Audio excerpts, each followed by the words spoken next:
ایھا الذین آمنوا اتقوا اللہ وابتغوا الیہ الوسیلہ، الیہ یعنی اللہ کی طرف وسیلہ پکڑو، کس سے؟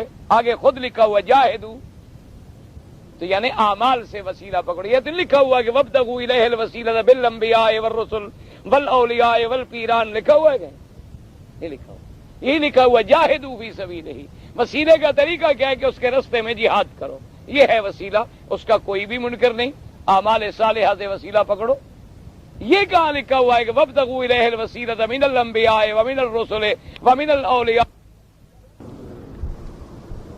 میرا باپ جو ہے داڑھی منڈواتا ہے، میں جھگڑا کرتے، آپ ادب سے کہا کریں، جھگڑا نہ کیا کریں، ویسے باپ کو ادب سے کہا کریں کہ یہ سنت کے خلاف ہے، حضور پاک کی سنت کا لحاظ کریں، لیکن باپ کو جب مسئلہ سمجھاؤ ادب سے سمجھاؤ، جھگڑے سے نہیں۔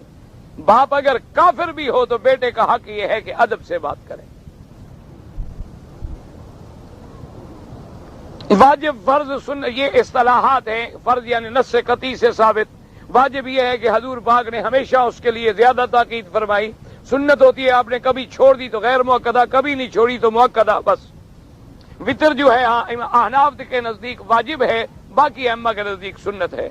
نماز میں آمین کہنا احناف کے نزدیک آہستہ آمین کہیں، باقی ائمہ کے نزدیک زور سے آمین کہنا سنت ہے، چونکہ امام ابو حنیفہ فرماتے ہیں کہ آمین دعا ہے، اور دعا میں قرآن کا حکم ہی یہ ہے کہ آہستہ کی جائے، اور باقی ائمہ فرماتے ہیں چونکہ حضور کے صحابہ زور سے کہتے تھے تو لہذا بہرحال دونوں یہ افضل اولا کی باتیں ہیں، کوئی جھگڑے والی بات ہے نہیں۔ جو زور سے کہتے ہیں ان سے بھی نہ لڑو، جو آہستہ کہتے ہیں ان کو بھی کچھ نہ کہو، دونوں ٹھیک ہے۔ کہتے ہیں جی ابو داؤد میں حدیث ہے کہ ما بن عبد مسلم یسلم علیہ الا رد اللہ علیہ روحی حتی ارد علیہ السلام، تو یہ حدیث صحیح، بالکل صحیح۔ حضور نے فرمایا جو سلام پڑھتا ہے اللہ تبارک و تعالی مجھے روح مبارک رد فرماتے ہیں اور میں جواب لوٹاتا ہوں۔